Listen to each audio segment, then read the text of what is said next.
now. Hello, welcome back to another Atomic Cards video. I forgot what my name was then. It's good. Another Atomic Cards MESBG video. It's Tom here again. Hi. We've got Ross. Hello. And we've got Zahir. Hey. Hello, Zahir. Curtis is here in spirit, but he decided to go and watch Crystal Palace lose at football or something. I don't know. I don't know why. He's a Leeds fan. Are they playing? Who cares? It's football.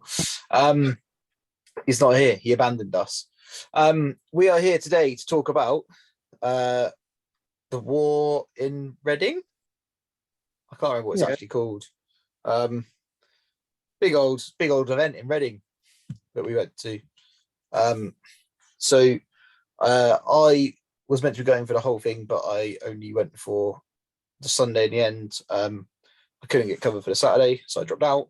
Then they had someone else drop out, and then it was like, well, he could do the Saturday and you could do the Sunday, so we did that instead. So we tag teamed it. I took as my lists a fiefdoms list, but there's no point talking about because I didn't actually use it at any point. It had Imrahil mounted, 2 mounted knights, 4 clansmen, and 6 pikes, with Angbor, 3 clansmen and 4 pikes, and then Gwyn here and 10 archers with some spears. It's like 30 something lads. No, I'm talking out of bum. I used this the entire time. I didn't use my Goblin Town. So yeah, that, and then Goblin Town, which I took lots of goblins and some mercenaries, but I didn't use it, so we could ignore that. Ross, what did you take? So as my good, I took Glorfindel, fully kitted out armor and Asphalaf. He had 6 warriors with shields, 6 warriors with spear and shield, and 1 dude with banner. And he had 2 Rivendell knights with shield with him. And then I had Gildor and Glorian with 6 exiles with bow, 1 guy with a spear, and then I think it was like 4 or 5 guys with throwing daggers. And that was it. Nice. So the exiles are the wood elf type ones, right? Yeah, so they're wood elf, but they move 8 inches instead of the 6. So they cost an extra point. So I think they start at like 9 points instead of the 8. So and then go on. you get 2 inches of movement for 1 point if you're a wood elf, but you get 2 inches of movement for 2 points if you're an Urukai.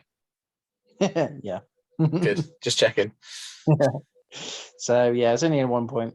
And then my evil was Easterlings, and I had Amdur mounted, and he had 5 cataphracts with the Black Dragon upgrade, 1 cataphract with a Black Dragon upgrade with the drum. He had 3 archers with pikes, and then 6 dudes with shields. So that was like the full 15. And then I had a captain mounted, and he had 12 guys with pikes and shields, 6 of them being Black Dragon upgrade as well. And that was it. Nice. Zahir, what did you take? So I took the Defenders of Helm's Deep Legendary Legion for my good, which had Theoden and Haleth as my in 1 war band with 8 warriors of Rohan with shield and throwing spear, 9 Rohan Royal Guard with throwing spear, and 1 Rohan Royal Guard with throwing spear and banner. And then the second war band was Legolas with armor, 1 warrior of Rohan with throwing spear, and 10 Galadriel warriors with bow. Nice.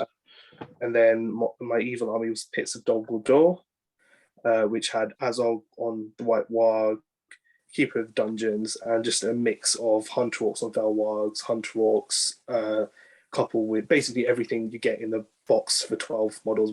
So you get a couple with 200 weapons, couple with bows, and the rest just normal. And then Gundalads, I took about 8, I think, 1 with a banner and spear and shield, the rest. So just nice mix of all 4 of the warriors you can take.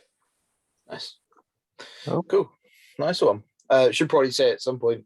So this is a 555 point tournament. It's 555 because it's their 5th year of running it, I think he said. Yeah. It's in Reading in the UK. And also it's by Mr. David Clubley, off of always coming 4th at tournaments. Never winning, bless him. 555, and it was good and evil. So you took both, and then you were meant to play. Well, you always play good versus evil, and you're meant to play like good against evil, and then switch to your evil, and then switch back to your good, and then switch back to your evil, and switch back to your good. I think. Yeah. Yeah, which, I don't think it always worked out that way. I think some people played it twice and that sort of thing. But I think that was just because of the draw and how things went along as the tournament went. And because I was an extra body on the second day, essentially, I ended up just using my goods. But again, doesn't really matter because I was just there as an extra person. I didn't pay for my ticket or anything; just was there. Game 1. I'm not there on this point on Saturday. So, Ross, what scenario was it, and who did you play, and how did you do? So trying to remember off the top of my head. So the first scenario is Clash by Moonlight.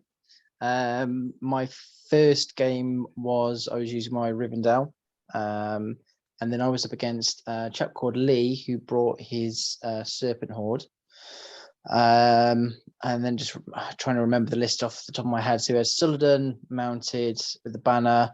He had, I think must have been about 6 Abrakan guards, a load of guys with spear, and I think he must have had about 4 or 5 raiders with spear and bow, or war spear and bow, and 2 serpent guards or serpent riders mounted, and then he had the betrayer, and I think he had about 6 watchers with bow, and again a load and small spear dudes and things like that. So yeah, he definitely outnumbered me and definitely had a lot more bow than I did.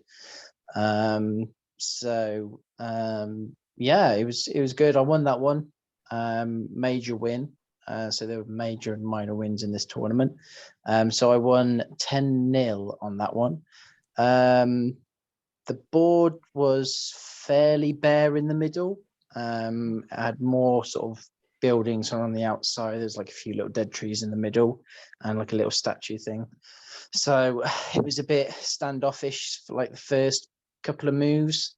I was sort of like constantly making sure I was outside of 12, because obviously it's only 12-inch range for bows, but they get the +1 to wound. So yeah, it was sort of maneuvering and sort of feeling each other out, as it were, if I can say that, to begin with. But I was slowly going around like towards him, getting on his half, and I left my 6 wood elves with bow that were in this like little ruin, so they can use their elven cloaks just to try and sort of shoot. And because he started to bring some of his cav round on my right flank towards my ends. And so the first big opportunity I had to win was, I don't know what happened, why he was there, but his sort of main force or majority had a sort of like a full-on line with all his bows ready to shoot at me and everything like that. But for some reason, he put Sullivan, who's his leader, obviously hero legend, was like way back on his own, away from his main forces. I think he was trying to keep him safe, but I think he just went completely the wrong way. And I called heroic move, and I had Glorfindel charge in on him, and it was a 1-on-1. First round of fighting, I started pushing up as well, my troops towards the center line, and then my knights were sort of coming around to start helping out Glorfindel second time around. But yeah, 1-on-1 with Sullivan with Glorfindel, won the fight, and then I did 3 wounds on him. First fight, burnt through his fate, which saved him, basically not letting him die that first round of fighting. So he had 1 wound left at the end of it. And then eventually he pulled his men back to try and help Sullivan, trying to keep him alive with the betrayer. Betrayer started to try and do some magic. But obviously, Glorfindel wasn't really having any of it with his fortify spirit rule that he has with the 2 free will that he gets to use. So that sort of shrugged that off really. And yeah, just killed Saladin and started to whittle him down and kill him basically. And yeah, just broke him in the end, I believe. Chomped through it, and eventually I would have had Glorfindel and the rest of the Wood Elves who went with him, as well as the Knights, come around and hit him in the back and start killing things as well. But by that time it ended. So yeah, I think it turned into a 10-0 win. I can't remember the exact winning points for Clash by Moonlight. I know Killing heroes, isn't it? breaking people, and then you yeah, got to kill a hero and have more left than they do. more heroes, yeah. So none of my heroes died or anything like that. So that was quite good. I actually love it as Goblin Town because we always have like 5 heroes, even at low Yeah. points, and everyone's got like 2. It's like, way, you mugs. I can't shoot you, but I'll outnumber you. I'll mug you right off. So yeah, Glorfindel did really well on that one, and yeah, smashed it 10-0. Nice. Zahir, how did your Clash by Moonlight go? Tell me you were using your good army. Go on. I was using my good army. Oh, thank God for So that. my 30-inch bows were useless. Yeah. So But how many throwing spears? all of them. Every single Rohan warrior had them. So I had about I want to say about 19, 20 throwing spears, which probably won me the game in this scenario because That'll do it. yeah, because I was playing Uggluk scouts, so he had a really good balance of orcs to Uruks. So naturally, what I did was I just stood like it was on a really weird like it was bare and there was like really like flimsy rock form, not flimsy, but it was really they're really light, so he kept knocking them over. But yeah, it was like quite sparse board, so like we just basically just smashed into each other. I just had one round of throwing spears into the Uruks because he deployed them really well, so he would get the animosity because you can just deploy them as is. And I just knew I had to take the Uruks out, otherwise they'd chomp through me. So I managed to kill 5 or 6 Uruks in the first turn with throwing spears, which basically took out like his my left flank. Basically, I took out all the Uruks on that side, so Theoden and the Royal Guard could just chomp through them. I managed to kill Grishnak, which was the only casualty hero-wise. I think I broke him as well. So I won 8-0. Nice. It was a good thing. But obviously my elves were doing nothing. So I just ended up charging, I ended up just using them to flank round of rock formation and just come and hit him from the back. They're still 5-5 though, right? So they can just mess up those heroes and stuff. Exactly. Yeah, so they were just like, they were just going through, causing some mischief. But it got very close because like he had Uggluk just come in and almost killed Halleth. So it was like, just had to try and keep him. Well, no, I think that was actually Malher, not Uggluk. But yeah, one of them got through and like almost killed Halleth. So I was like, but he was ridiculous. I mean, like he's got 2 wounds and 2 fate for a 30-point hero is ridiculous. Yeah. And heroic defense. It's just like, he just heroic defense one turn. And then I managed to just sort of keep Malher like sort of busy for the rest of it. Yeah, so that was how it went. Nice. Sounds good. And then scenario 2. What was scenario 2? It was my favorite scenario ever, Recon. Oh yeah, love that one. Can't stand it. Had enough of it this year. Played it every single tournament I've been at. Sick of it. Oh my God. Have you? Every tournament you've been at? Every tournament I've been at, I've played Recon. Struth. What are the other 2 scenarios in that maneuver? Destroy the supplies. Yeah. And something else. The other retrieval. Oh, okay, yeah. I think at least we didn't have to play that one. I love retrieval. It's the best one of the 3, but I do quite like destroy the supplies. Yeah, destroy the supplies is not that bad. I don't know if I've ever lost destroy the supplies. But anyway, we're on a tangent. Every time. Ross, Recon, Yes. how did it go? Unfortunately, I lost that one. So it switched to me playing my evil and I had my Easterlings, which I was like, oh yes, Recon, Easterlings, War Drum, got a captain, 20-inch moving cav and 12-inch moving, foot and everything like that. It's gonna be sick. But yeah, it didn't quite turn out that way. So I was against Darren, who had his Minas Tirith, and he had Faramir fully kitted out, mounted, lance, shield, everything like that. And he had Hurin mounted as well.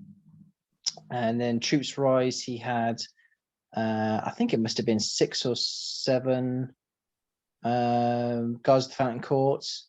And then I think it must have been 4 or 5, 4 Minas Tirith warriors with shield and spear, I believe. And then he had about 6 rangers with shield, spear, sorry. And then about 2 or 3 Minas Tirith knights with shield. I think he had a banner in there as well somewhere. But yeah, sort of. It could have gone better. I lost it. I think it was 9-0 in the end, so it was a major loss for me. But I don't think that really reflected the game. Basically, sort of started off. I had all my cataphracts and all my cav together, and then I had just a big block of infantry together. The board was I'm guessing it was some sort of like Candish sort of camp, as it were. So they're basically just like tents that are just around everywhere, and there's like a yes, that's that one. Dewey's Harrod camp board. Yeah. So I split off. I had all my infantry going one way, I had all my cav going the other way, and literally had everything bunched together in the middle, spread along a quite long line. I think it must be like 12, 16 inches long, trying to obviously envelop as much as possible. And it was going all right to begin with. I was sort of trying to make him think as to where he wanted things to go.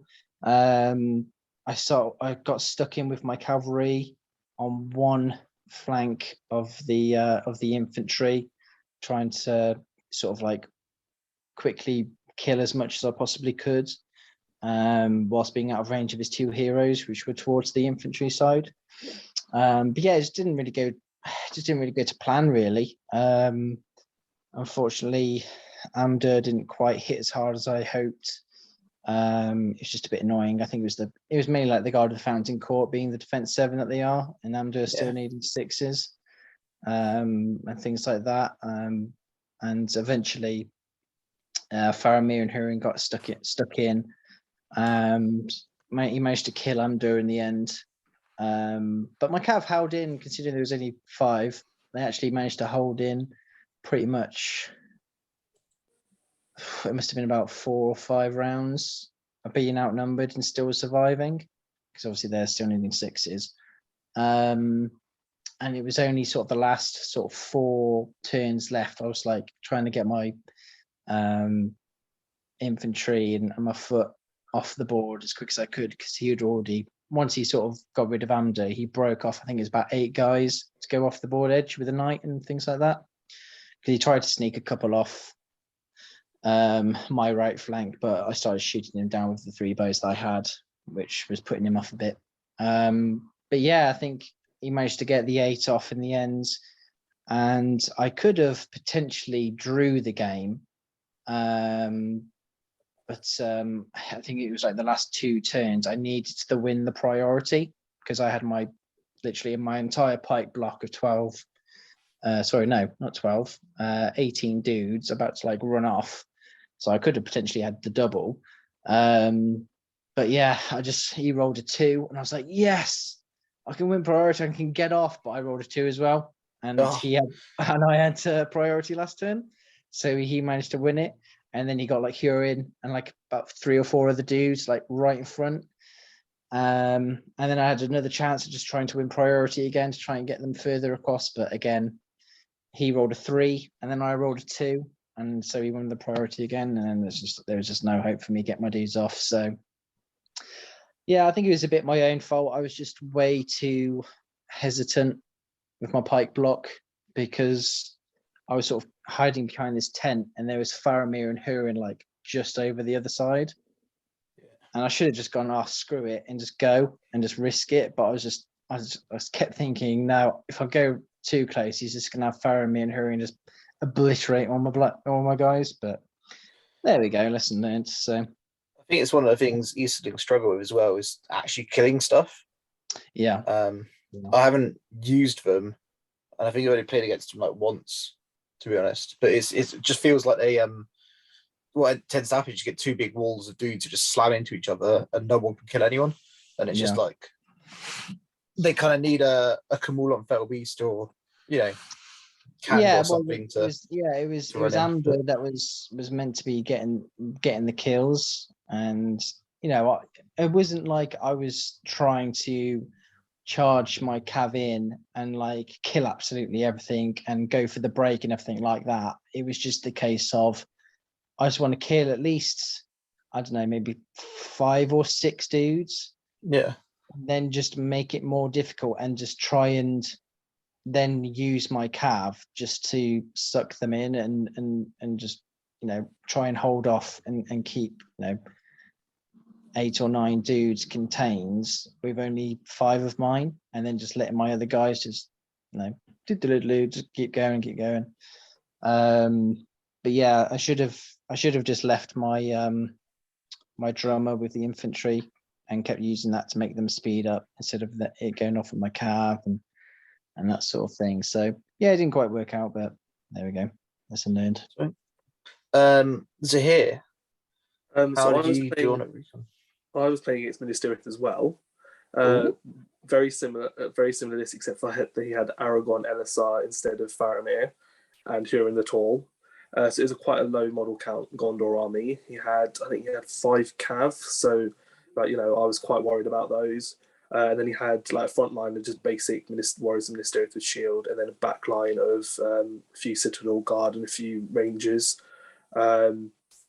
So I think the way we deployed ended up being that like Aragorn was like right opposite Azog, which I was quite scared about, and he was quite scared about too. So I think he was quite hesitant about how he was playing it, and in the end, I just ended up sacrificing my wargs and my warg riders to just keep Aragorn and the knights busy, and then I just heroic marched off with Azog and just sent him into his normal troops. I managed to get the Keeper of the Dungeon in against Aragorn and managed to kill him with the Keeper of the Dungeons. Because he outstruck him in one turn. He rolled a 1 with Aragorn's strike, and I rolled a 5 or 6, so I got up to 10. I think it was only fight 7. Had him trapped with a couple of hunter orcs and stuff, just like things that shouldn't be beating him. And yeah, just managed to kill him. I think he also wasted all 3 of his fate on the horse to keep him mounted. Yeah. And he used a lot of might and stuff to just sort of, I'll just say recklessly is probably the best way I could describe it. Horse Lord's such a trap, man. Yeah, I think one fate. The thing was, the first fate he did, he rolled a 3. Yeah, and then he was like, "Oh, I'm just going to use another fate. And I was like, "Just use a point of might." But I'm not going to ever tell anyone to do that. Well, depending on the situation. But yeah, he wasted all his fate. So I had a 2-handed burly Keeper of the Dungeons who just mushed through. Because he's strength 5, right? Yeah, strength 5. So he's strength 5 with 2-handed burly. So he's winning on 4s. Yeah. And it was, cool. It was 2 turns. 2 turns. I outstruck him both times, which is ridiculous. But yeah, it was just like I had all the luck on Saturday, and it went my way. And then in the end, I just sent Azog off, marched him off again. So I ended up winning 10-0. No, 10-1. And yeah, I only got 3 models off, but he got 1. So I had triple his models, and I killed his leader. So yeah, it was the thing was, all 3 of my games on Saturday were like, the scoreline didn't reflect how close the game was and how like it could have swung either way. But yeah, I won that's one of the things with like recon and that, isn't it? The scores end up being huge. Yeah. Or a draw, one of the two. Like there's nothing in between. I find it with Storm the Camp as well. It can be a really close game, and then you win 12-0, and you're like, well, how's that happened? Yeah, so it's all about like how many troops you get off, because like if somebody only gets like 2 or 3 off, it's still then very easy to like get the triple. Yeah. But then as soon as somebody gets like 6 or 7, to get the triple then you're just gonna have to have like a massive horde army. I always aim for 4. 4's my one. So if I get 4 off, you might get more than me, but you're not getting double. Mm. And if I've got like 4 off, that means I've still got plenty to play the game with. But yeah, 4's my aim. I've made the mistake of overcommitting with sending model off, and I've had too many. And then because obviously they don't count as dead. Yeah. They still count. You're not 25%ed, and then someone's just walked their whole army off and beaten me because by 1, but still they beat me, and then they ended up beating me the whole way just because I messed up on that one thing. But yeah, and as of just having a heroic combat turn, just sending him into normal troops with this legion is just ridiculous because I just went munch. Yeah, he just ruined stuff, didn't he? Mad lad. Nice. If anyone's interested in keeping score at home, I think Curtis has lost both his games at this point. He wasn't having a good time with Kamul on his fell beast, was he? He kept getting sniped off. Yeah, he had a pretty rough Saturday. Bless him. And then game 3. Yeah, which was Breakthrough. Yes, breakthrough. So I can't remember for the life of me who I played. What's the name of the person I played the time round? Oh well, we checked this ahead. It was Black Riders anyway. Legendary Legion. I know the army. Stu, is it? Is it the guy who does the YouTube's Shadow Wraith? Is it him? Round 3. Oh, there's multiple Black Riders. Oh, there's so many Black Riders. Oh, goodness gracious. Okay. I'll find it for you, mate. You But yeah, on. anyway, so yeah, it was Black Riders against my Rivendell again. Which was quite cool. As I said, I got Glorfindel. I think Joe Harley. Aha, there you go. So much better than me at finding names. So quite lucky that I had Glorfindel, especially with that fortified spirit special rule that he's got. I think it was like the worst game enjoyment wise from the entire tournament, just simply because of the Black Riders. It's like so annoying and just like I mean, the fact, even though that I think so, basically the army was he had the Witch King mounted. I think he had 3 Might 2 Fate, and I think he must have had about 14 Will. And then he had I think it was 5 or 6 of the Ringwraiths, 2 Might 2 Fate, and I think it must have been like 7 or 8 Will each. 272 is a standard, I think. Yeah. So yeah, I was quite fairly confident, obviously outnumbering him in models. He won the priority, and then it's literally just like spell after spell after spell on Glorfindel. So he was trying to get the sap will off, and trying obviously getting rid of the will, which kind of made sense, kind of didn't, but there we go. I would have done something else. Yeah, I think he, after about 3 or 4 attempts on the Wraith, he finally got it off. And to be fair to him, he drained all 3 will. So all I had was my special rule yet. And then, yeah, it was just like, again, just spell after spell after spell. So I eventually started moving forwards because I just wanted to get up to his own objective as quick as I possibly could. The board I was on was the like Mirkwood one, with all the trees and the webs on it and Yeah. spiders on it. Yeah. So there's a fair amount of cover and all that sort of thing. And I had Glorfindel sort of run up on one side with his lads. I took a wood elf back to my own, and then I took a single wood elf to my left hand side, and then I took a knight to the right hand side. And then there was, for his home objective, there was just like a small wooded bit which I couldn't walk through because it was that dense with trees, sort of slap bang in front of his. So I had my wood elves go one way, and then my two heroes and the rest of the foot go the other way. But yeah, it was so long between him waiting for him to do all of his spells, because it's just sort of him waiting to decide, him then having to think how many will he wanted to then use, and then who he's going to use it against, and it's just like it seems to take forever and ever. And then there was my bit, I was just like, right, done, right, on to the next bit. And then it's just like waiting for the spells to come, resisting them all. So yeah, so I just about won that. I won that 4-2. I couldn't break him or kill him. I think I managed to dismount 3 wraiths. That was it. He sort of eventually like whittled me down, and then I think it was like the last turn before it ended, he then started trying to go for the objectives. But I think I was fairly lucky. I think he needs a little bit more practice with the Black Riders, because I think he just made a couple of mistakes which were in my favor. He was like, Glorfindel started going in with the ring wraiths and things like that, and with that knight that I had on the right objective, he just kept transfixing him so he wouldn't get involved. But I wasn't going to get him involved anyway because he's on the objective. Better compelling him, wouldn't he?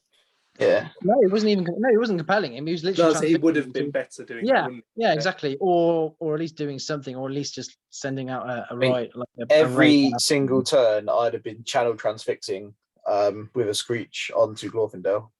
Yeah, right. He is not doing anything. Yeah, but he did start doing those. I think he got them all off by 1. And most of them were that Glorfindel. To be fair to Glorfindel, I did manage to stave off, I think it was like 2. I managed to get like a couple of 6s off with his Fortify Spirit. At least he didn't do the other thing that they do, which is really irritating, where they just put like come up onto the middle, do Instill Fear, push you away from the objective, and then just die. And then you're like, well, good. Because that happened in someone else's game I saw. Yeah, I sort of managed to, because I managed to get, he was quite fairly bunched in together. I just sort of spread out around it enough. And obviously with the Yows being fairly high courage anyway, I mean, they weren't really going anywhere with the courage tests and that sort of thing, even with the -2. So yeah, I just about managed to win 4-2. Again, I think I was a bit lucky in that one. But yeah, did all right for that day. 2-1 on Saturday. 2-1 at the end days, pretty good, yeah. Zahir, how did your game go? So I was playing Charlie Francis, who was a lovely opponent. It was a really good game, and he was taking Breaking of the Fellowship against my Pits of Dumbledore. So I was killing his whole army on 3 with Azog. Which so much fun. And resistant to magic. Breaking the Fellowship doesn't have Gandalf, does he? Honestly, I forgot about that as well. So I was like, oh my god, I'm going to be facing Gandalf. It's okay because I've got resistant to magic, but I thought he can just sort of do some shenanigans with Azog and I might just die. But then I was like, oh no, Gandalf's not there, which just was so helpful. First turn, Legolas wounded the Warg, and I forgot that I could use Azog's Fate to as well as the White Warg. So I just managed to I just used 1, managed to save 1 of his wounds. Then the next turn, Legolas shot him again, and I was like, oh no, I can use Azog's Fate to save him. I saved him again, but then I had no Fate left on him, so I had to hide him behind a pillar for like a couple of turns until I could get my like infantry round to Legolas. He kept him right on his home objective with Frodo in the ring. Aragorn, Boromir, Gimli charging in with the two hobbits, and he positioned them really well so they would all get their banner bonuses and everything like that. So I just sent some hunter orcs in to kill the hobbits. Then I sent Azog in once I sent the keeper in on Legolas. And then Azog just did Azog things and munched through Aragorn, managed to again, Aragorn just rolled so badly to strike up. And he had to use a lot of might to get heroic moves off and stuff. So Boromir was using a lot to like sort of chop through my troops, heroic combating in to things. So like by the time Azog got in, they were quite depleted on might. So Azog just munched through Aragorn, Boromir, Gimli in quick succession. I kept models on all of the objectives, and I managed to win 9-0. Nice. Just because I didn't break him because Frodo was still alive with the ring on. I tried so many times to kill him, but he'd been 25%ed by then, so it was the end of the game. But yeah, just couldn't get the final kill. So that was the only thing that stopped me from completely destroying it. But yeah. Nice. So is that three wins and 3 big wins as well, is that? Yeah, 3 major wins. Nice. So I was top of the table day 1, which is not where I belong usually. I was quite daunted by that. I was on the same points as Aaron Pullen, so that was first game on Sunday. But yeah, I'd actually conceded less points than him, so I'd only conceded 1 over the whole of the first day. But yeah, that was my luck for the weekend, I think. The chap who was playing for me on Saturday went 2-1, so I was actually sitting pretty high up. And I did get to keep that score, which is quite nice. I think Curtis was 0-3 on Saturday. Bless him. He had a really rough time. Yeah. If you want to buy some new dice like Zahir did for the event and win, feel free to buy them from Atomic Cards. Just first 3 games they'll do amazingly, and then they are just blessed with luck. Just make sure to buy a second set for the next day. Honestly, day 2. Wow, we'll get to that in a minute. But wow. I've got a sealed set over there that I'm going to bust out for the next event. You just can't get them out until the event, and then you got to use them. You've got 3 games. That's it. Yeah, I haven't touched them. I didn't touch them before. I opened them on day 1, and they were just like amazing. Like I was rolling. I mean, like they weren't like, it doesn't seem like they were weighted or anything, but they were just like so good. Like when you needed a 6, you got a 6. I just make sacrifices to the dice gods, Yeah. Every single one, hand blessed. And like roll-offs, anything that needed to be done would get them, and somehow they were influencing my opponent's dice too, Yeah. When they were striking up with their Aragorns, and they still just rolled a 1 or a 2. Beautiful. Right. It's day 2. I'm here. I've got my fiefdoms. Let's have a party. I got really excited. Turned up. We're playing to the death. I like that. I like that scenario. But it's easy. Finished your bases. Just beat stuff up. Bases. I've finally finished the bases on the fiefdoms, except I forgot to pin them, and they all fell off again. I lost 2. I lost 2 dudes. Pin your bases, especially if you're putting like a really heavy metal Imrahil onto a little flimsy base. But yeah, I have to the death against the Assault on Helm's Deep Legion with 2 ballistas, and I think 10 crossbows. But yeah, it's one of your mates. Disgusting list. Sweaty list. Horrible sweaty list. It's horrendous onto the death as well, because I've got no choice. And I said to him, I was like, if I was going full sweaty tryhard at this event, what I'm going to do is I'm going to put my entire army in these corners here in some cover, and I'm going to sit here for an hour and a half, and you are going to roll 2 ballista shots every turn, nice and slowly, and we're going to see if you can kill enough of my army. That's what we're going to do. But we didn't do that because that was boring. There's also a massive line of sight blocking being in the middle, so I moved up into there, so I got a couple of turns of cover. I kept Imrahil and my knights back there, and he kind of said, "Are you keeping him there?" the whole game? And I was like, no, it's just the troops move 6 and they move 10. So by the time it gets to being relevant, I can run him out. So yeah, I just ran blindly at him just because it's fun. Thing is, he's a lovely guy, but that is such a sweaty list. It's like, oh, it's horrific. You're just like, why would someone like that take something like that? Because they don't mesh. Do you think someone who's an absolute asshole would take them? He's called him out on it. There's no denying that. Hope you're watching, Bert. Anyway, no, I'm saying he's a nice guy, and you wouldn't expect him to take them. Nice guy. Douche list. Yeah.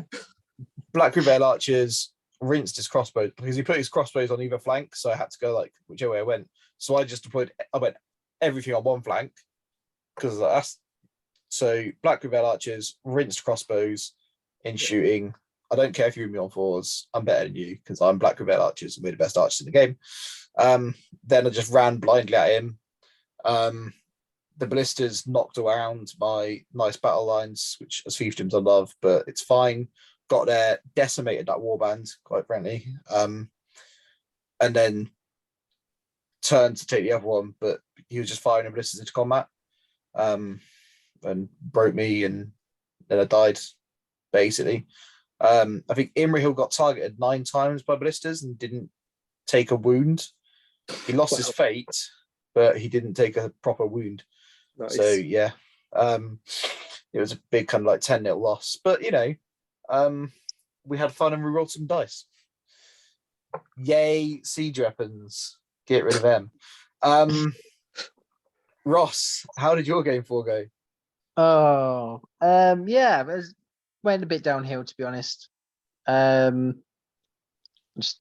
think I had like literally like the worst luck with matchups and terrain possible, other than my last game. But yeah, my poor Easterlings, they had their work out for them. I'm not usually one to blame it, but yeah, it was nice. So it was against the Return of the King Legendary Legion. So it was Aragon with I think it must have been 6 or 7 ghosts, all with sword and boards, and then it was the King of the Dead as well, again with 6 or 7 dudes with sword and board, and a banner dude.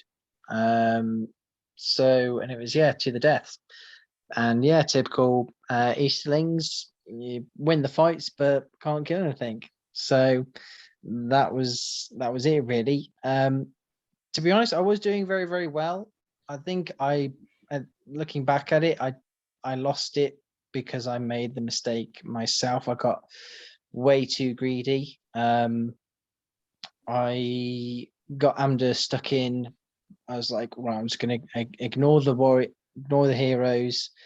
I'm going to sort of draw his army, because fortunately he had to deploy first. I sort of drew his army, so it was the king and his warband with the banner and everything coming towards my guys, and then it had Aragon and his warband sort of trailing behind and following.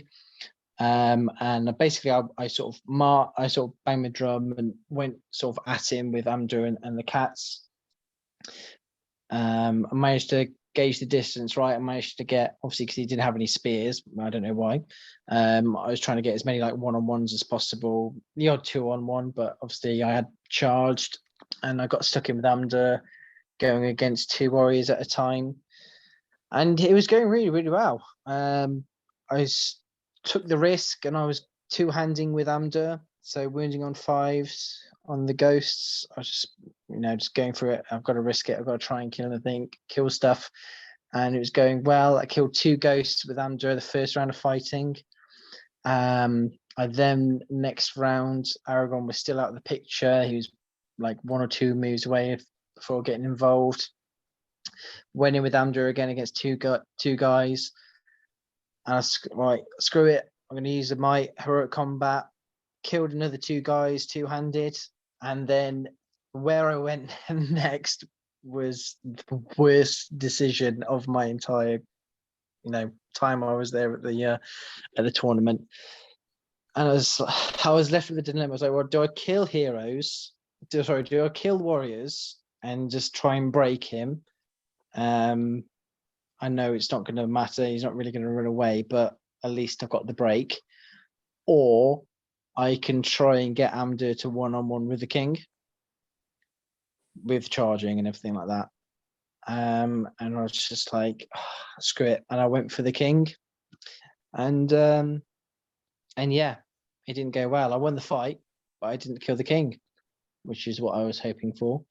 Because I completely forgot about how much fate he's got. He's got 3 and 2 wounds. Yeah, and he's a tough nut to bring down. Yeah, and I didn't realize. I thought he only had sort of like 2 fate and 2 wounds or something like that. But yeah, it was just like, he's also not the leader, is he? No. Well, I just thought, I'll get him out of the way, and then really it's only Aragon I've got to sort of worry about, and I can sort of dance around and avoid 1 hero instead of potentially 2. But yeah, so I won, didn't wound him at all, and then eventually I lost the priority, and Amdur and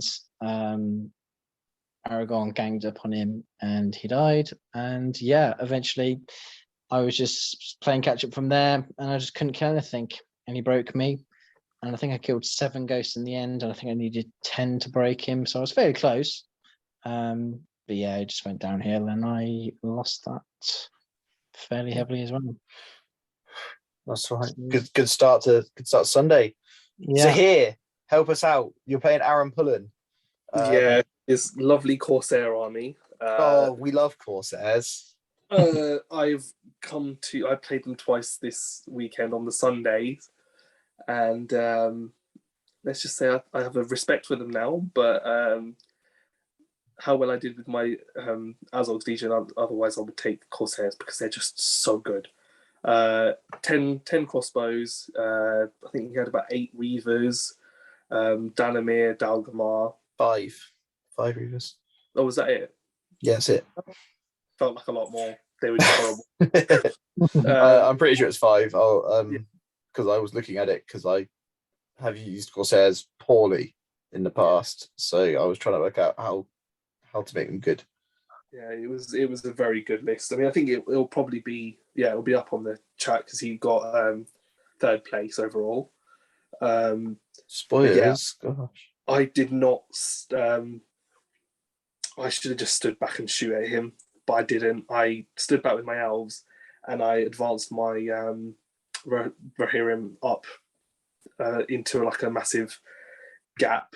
That was like I thought I'd just put a roadblock there and try and fight off the Corsairs and have a throwing weapon off. I did not manage to shoot. I did not manage to kill anything with my elf bows at all.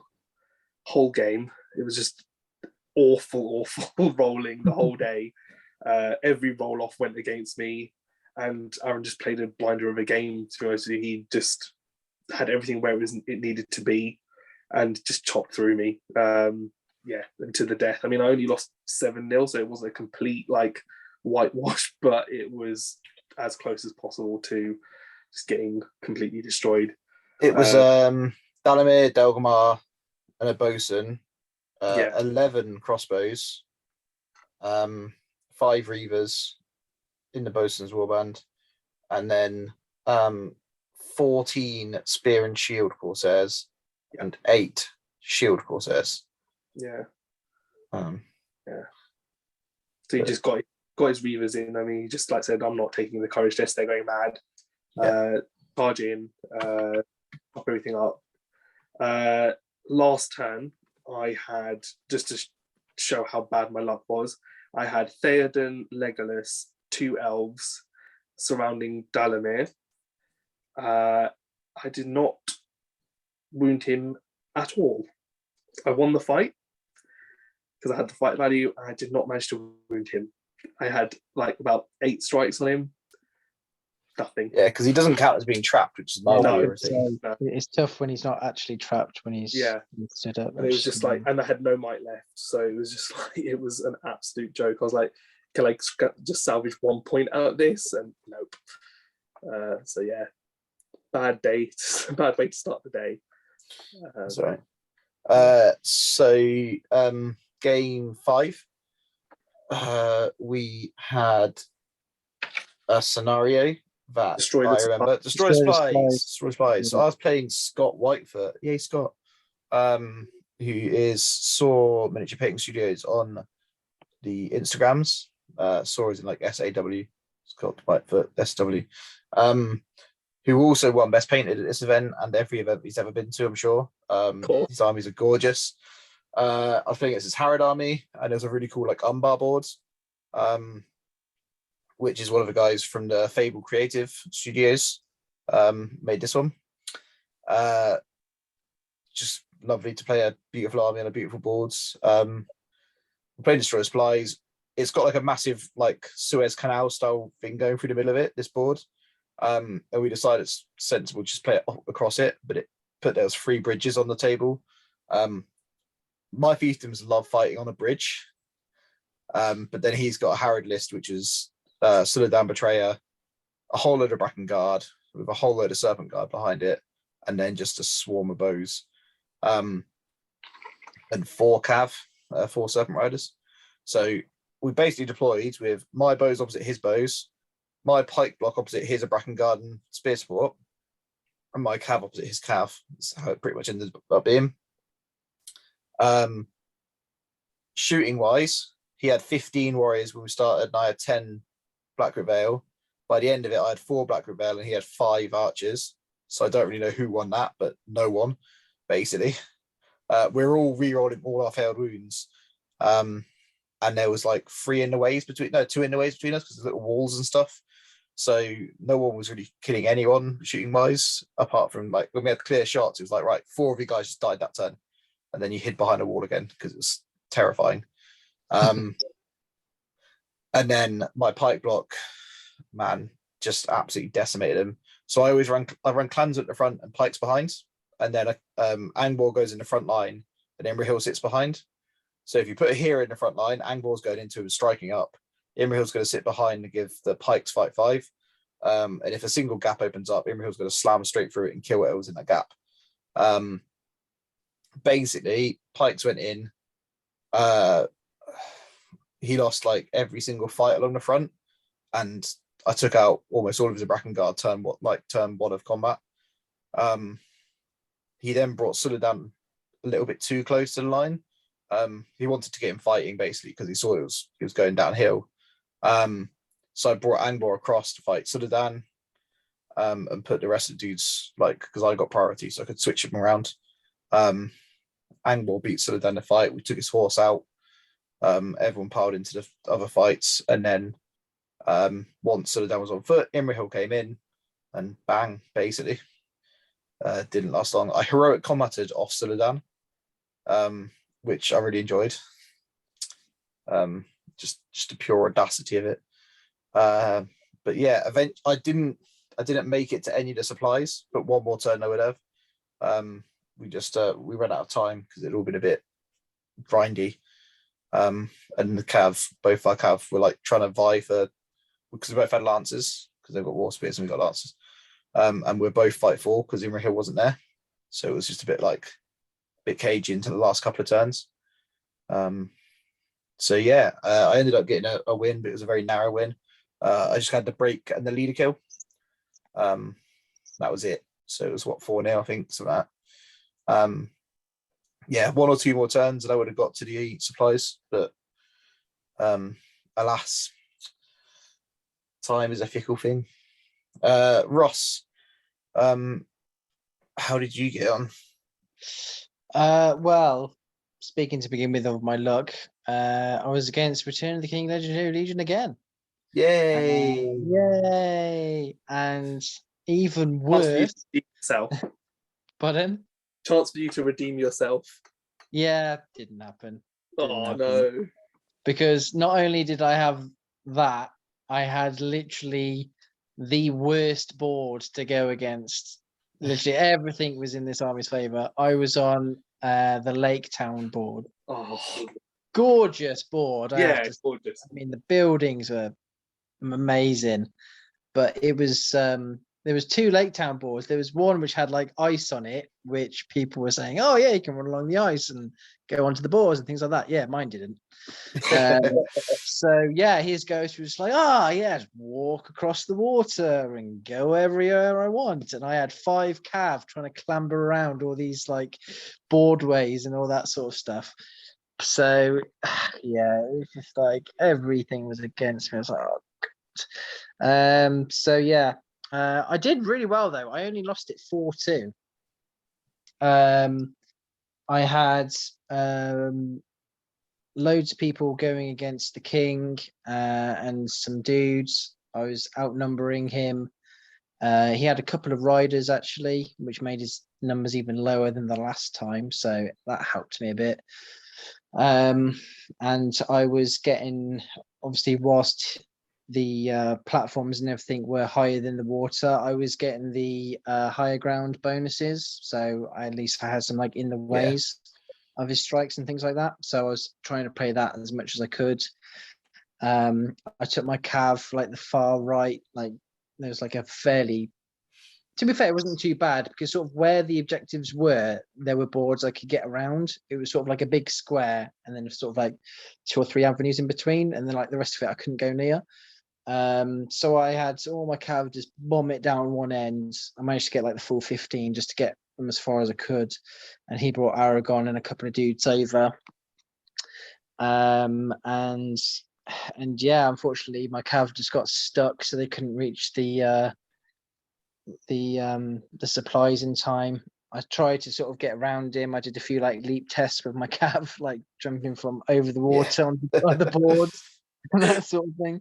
I had one poor bloke trying to do it and like basically jump past my pike block and behind a ghost to try and get behind him, like bomb it straight to the straight to the supply. But what do? I roll a 1, so it goes straight into the water, and I'm like, oh god. And yeah, it was good fun. It was good fun. But yeah, he managed to burn one of my supplies and he killed Amder because Amder had to go against Aragon again because Aragon was coming around to one of my other supplies. So I just have to throw him in there just to hold him up. Otherwise, he's just going to get that as well.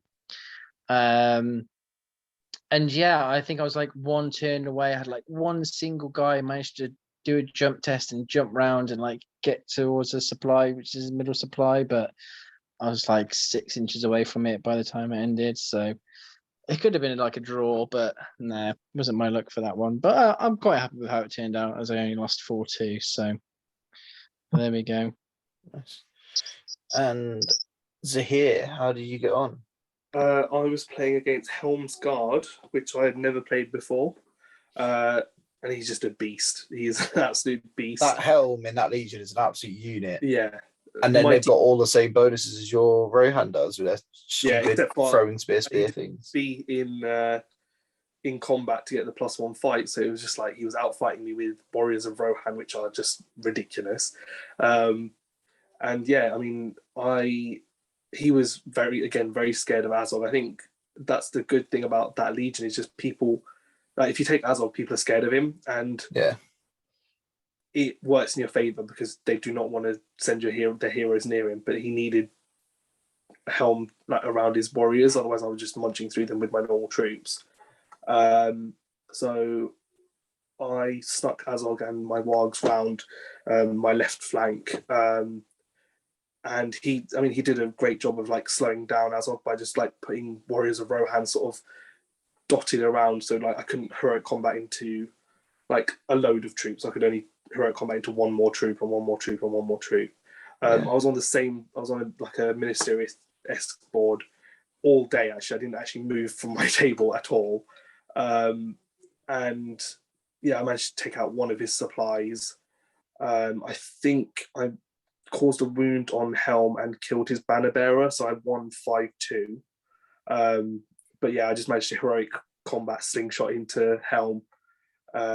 But it was a very tight game where, like, you know, you had to be measuring millimeters and stuff because obviously I was on the top table and I was not used to this, so it was very sort of like, it was very you know, you had to be on it, you know, make sure everything was literally to the mill, which was a new experience for me.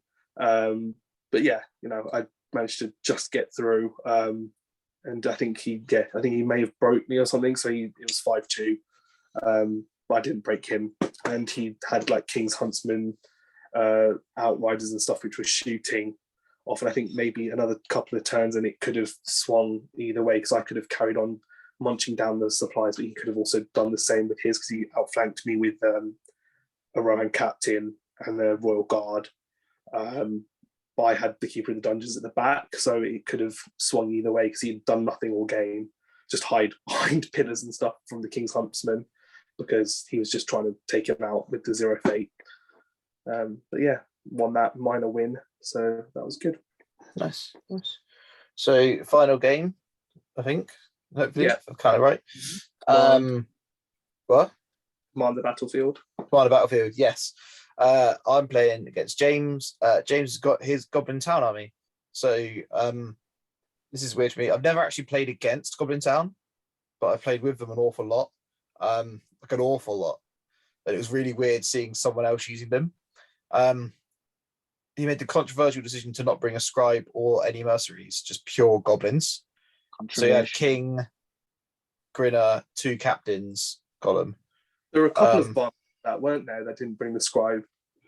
Yeah. I mean, I brought mercenaries, and Jakob, who came second, brought mercenaries. They're more targetable. Yeah. And I find at low points, the scribe's great, like really low points, because he brings you so many more goblins. Yeah. And at high points, you have both. But in the middle there, mercenaries, I think for me, the starters, you can deploy them on the table and you get some defense 4 goblins, which is massive against like strength 3 armies, which a lot of good armies are.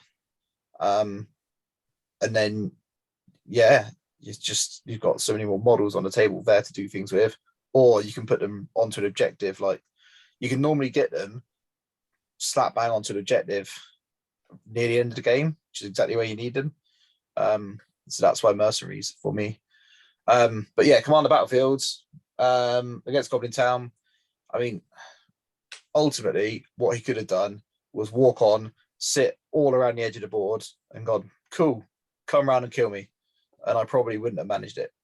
But he didn't. He came and engaged, which was quite nice. He did leave like big clumps of goblins behind, which personally probably not how I would have done it.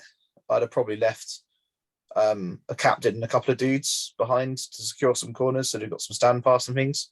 Because I've played Goblin Town a lot, I know what happens when they break. They run. They all leave. Run away. So I used Black Veil Archers. I pinged an awful lot of shots into him as he came towards me. I killed like at least 10, maybe 15 goblins before he got to combat. He had 70 something, so I was almost halfway to breaking him before he got to combat. And I basically set up like a wedge like this, and he came at both sides, and then he brought the king towards the middle. So I went, well, I'm going all the way over here with Imrahil, as far away from that king and its stupid throwing goblins and all that jazz as I can. And Imrahil was trying to heroic combat just through troops, but he lost his horse like second round of combat. He just completely whiffed and got it taken away from him. And yeah, we kind of bunkered up around it, slowly whittled him down. It's really awkward because I had clansmen who were getting their -1 because they didn't have pike support behind them. But yeah, I didn't need to keep everyone around Imrahil. Brought the Black Veil Archers into combat, which I don't normally do that often, but I needed the extra troops. And instead of using pikes as pikes, I just threw everyone into combat kind of one-on-one.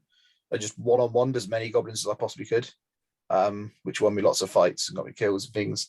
And then where I could, I just trapped a couple just so I could like guarantee kills on a couple and just slowly work my way down the edge of the line, trapping people, using the Black Veils to kind of, they're obviously not as good in combat, but they're still better than a goblin. But they were coming in to kind of make traps. I broke him. Heroic moved into the, heroic moved but didn't call it with me, basically, into the No, I did call it with me, but yeah. Right, moved into the Goblin King, shot off his stand fast, shot off any other captain stand fast, and then just disengaged and went, go on then, roll some courage tests. He lost 20 models to courage tests, and I won a game because everything he'd left in the corners just ran away. Yeah. Because that's the Goblin Town way. So I have the opposite problem where I'll roll rubbish for the Goblin Towns in combat, and then when they need to run away, they'll stay. That's the only thing I can actually roll well with Goblin Towns. I had it. There's a battle bot should be going up. You like can this make weekend. them fail the courage test, though, can't you? Oh no, I mean, as in, I actually want them to stay around, but like my Goblin Scribe or something will just not roll a courage test all game, and then all of my goblins will still stay around at the end of the game. It's just like, why can they not? Why could he not do that before and just bring on loads of goblins? And once per tournament, I'll get 20, and that's it. And then everything else, I'll just get 0. But I love them. It's so much fun.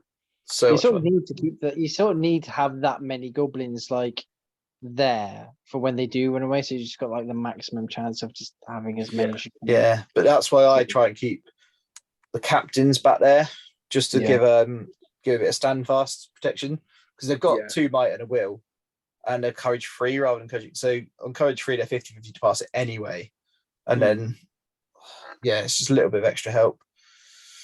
But I think he left like 6 or something dudes in each corner, which again meant he didn't actually have that many numbers to bear.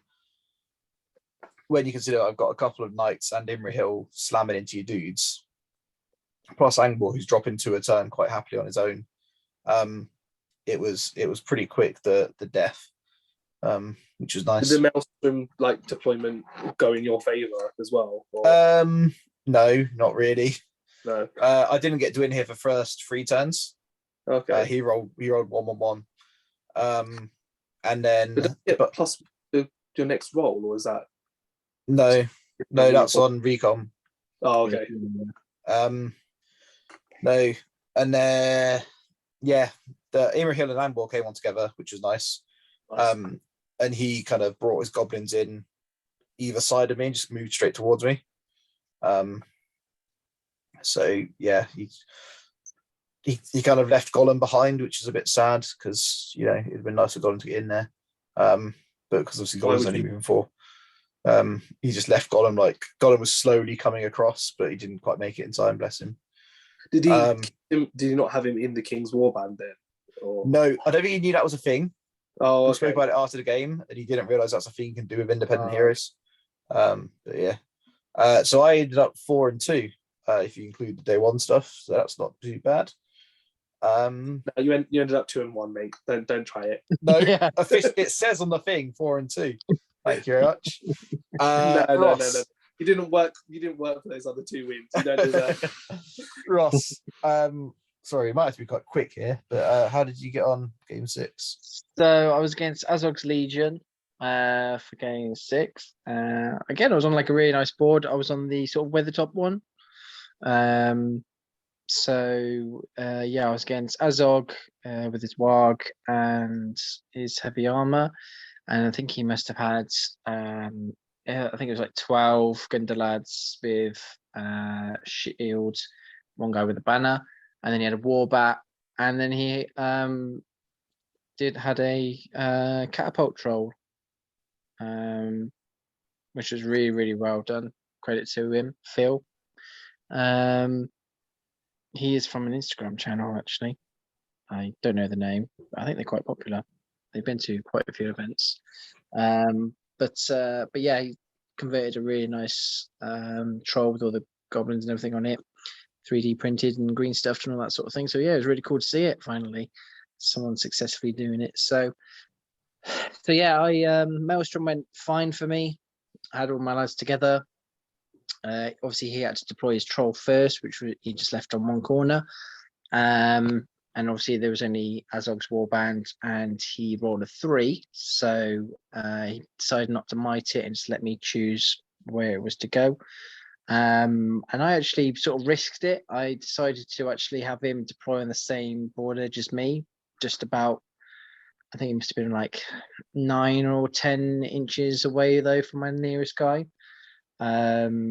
So I could sort of get prepped and get ready instead of us having to sort of run all the way across the board to try and like face each other.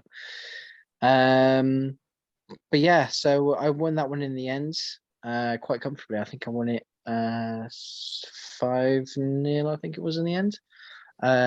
He left his troll there basically where it was, throwing his catapults, which I think he only got 2 hits on and killed 2 blokes because I obviously make sure I had my 6-inch scatter and all that sort of thing. And he had his little war bat going into the other corner, same side as the troll was, and completely opposite with everyone else. And then he sort of brought his guys more towards the center. I decided to just leave all of my warriors out of it, including the banner. I just sort of stuck them right in the corner, which was just out of range of the catapult, so they weren't getting shot at. And yeah, they really weren't used the entire game. I sort of took on Azog and his 12 lads in the banner with Glorfindel, Gildor, and the Wood Elves. And yeah, I managed to try and get a few shots off. And I got Glorfindel stuck in with Azog. We both struck. I won the strike, and I managed to do a couple of wounds on the Warg, which he managed to save with his fate. So I used up his fate fairly quick. And then I sort of disengaged with Glorfindel from Azog, because I had one of my knights and like 1 or 2 wood elves just go up against him, just like, make him a bit annoying and not get him like really involved. And then I had Glorfindel and my wood elves going in with like throwing daggers. I think I may have killed 1 or 2. Glorfindel managed to kill quite a few because he like had his stuff quite fairly spread apart. And then I think halfway through the game, I started to bring my half of my warriors over to the side where the warbat was. So I had, I think it was like 4 guys to his 1 bat, and then, or 6 guys to his 1 bat. And yeah, and then I went in with Gildor and Glorfindel going back at it against Azog again. Managed to kill the Warg, so he's dismounted the Warg. And then yeah, eventually just killed him, killed Azog, broke his forces, sort of like the second to last turn, which didn't really matter at the end because it basically finished. And yeah, so I had the three corners, broke him, killed his leader. So I think it was worked out incorrectly, to be honest, because I think I should have had, isn't it, if you have more than 1, you get a point. If it's double, you get 2. If it's like triple, you get 3. No, it's only 1. No, it's 1 or 2. So it's just 1. Oh, okay, that's all right then. If you've got more, you get 1. If you've got double, you get 2. Okay. Yeah, I definitely had double in some cases, but I think we only worked it out as me having 1. So yeah, I think it was miscalculated. The easiest way to work it out is that most about up to 12. So you get 2 for leaders, 2 for breaking, and then 2 for each corner. Yeah, we definitely did that wrong. So yeah, that should have really been a major win and that sort of thing. But it didn't matter. It was a good game, and yeah, it was really, really fun. So Glorfindel is really good. What did you finish on there, mate? So 3 wins, 3 losses. So 2 major wins, 1 minor win, and then 2 major losses and 1 minor loss. So literally bang on average. What did you have? More success with your good or more success with your evil? Sorry, say that again. Did you have more success with your good list? Oh yeah, so I won all 3 with my good, and I lost all 3 with my evil. Okay. So nice. Yeah. Hopefully, the new Easterling book will help you with some juicy new bits. Fingers crossed. Then you I can think, say, oh, I think they're fine as they are. They just need like a hero to give them some form of buff. Yeah. Like, or a legion. yeah, so a bit like a Thranduil, but just not as killy. Reroll ones or +1 to wound aura, they would love. Yeah. Yeah, absolutely love that. Yeah, I don't Or think. like poisoned weapons. Yeah, I mean, it's Well, the thing hard is, to say, really. with Eastlings, you could feint with the front line anyway, because you've got 2 lines of pikes, haven't you, really? So Yeah. I think +1 to wound. I think every army needs some sort of buff of +1 to wound, because strength 3 is just boring. Yeah, you need some they need some 2-handed lads. Yeah. I think the thing is I think it's quite unbalanced in terms of good versus evil, in terms of so you've got hunter orcs that have 2 attacks and strength 4. You have berserkers in most armies that can go up to strength 4 with 2 attacks. You've got the Aberkan Guard in Harad, but you haven't got much of that in the good faction that are cheap. You're usually spending about 12 points a model to get something that's decent like that, whereas you're spending 8 points on some of the evil stuff. I think that's the trade-off though. If you look at it kind of long historically across all our things, if you're good, you either have high fight or high defense or both. And if you're evil, you have high strength or numbers. Yeah. And it kind of works out nice when they play against each other, because you have your high defense, your high strength that cracks into high defense and things like that. And yeah. So Zahir, how did you get on quickly in your last game? So I was playing Harad and Corsairs Alliance. The Maelstrom deployment was pretty it was pretty even. We both placed 1 each of our opponents and stuff, so we ended up playing in a corner. He had 2 cav, I had none, because I was playing my defenders of Helm's Deep, which managed to get him round to 1 board edge. He had about 10, 12 more models than me, and it was just a slogfest in the corner. I managed to send off my elves round to get 2 board edges, but then he marched with his captain last turn, so he managed to get his Arbalesters into 1 quarter, so it was even Stevens. Legolas was in combat with 2 Arbalesters, and he rolled a 1, 2, and a 3 to kill 2 of them. He heroic combated. He couldn't kill either of them. Oh my!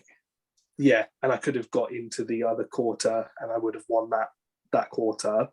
I don't know whether it would have changed the score overall, but I lost 4-2 because I just got munched through by Black Minoria throwing weapons. Yeah, just my rolling was just rubbish that on Sunday. It just did not go my way at all. But yeah, again, my opponent played a flawless game. Again, they did what they needed to, and they got the rolls. So and I couldn't. So yeah, but it was only a minor loss, so I got a point from that. Nice. And I think that probably helped keep me where I was ish. Nice. Cool, man. So you finished 4-2 as well. Yeah, same. I actually,